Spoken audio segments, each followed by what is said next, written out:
Air-fried chicken parmesan with F.N. Sharp. Pound out some chicken breast until about a 1/4 inch thick. We'll go into some nice seasoned AP flour, that's all-purpose flour, then into some scrambled eggs. Once you get that well coated, we're going to go in a mixture of both an Italian seasoned breadcrumb and panko for that extra crunch. Season up some boiling water, get your pasta in there, cook it according to package directions. While that's going, we're gonna make our air-fried chicken breast into the air fryer, finishing up the pasta here.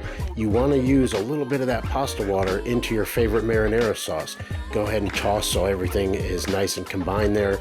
A little bit of that sauce on your chicken breast, and then we'll go down with some fresh shredded mozzarella. Don't use that pre-shredded stuff. Back in, make it all melty and nice. Gonna finish it off some fresh parsley chopped up with the F.N. Sharp chef's knife.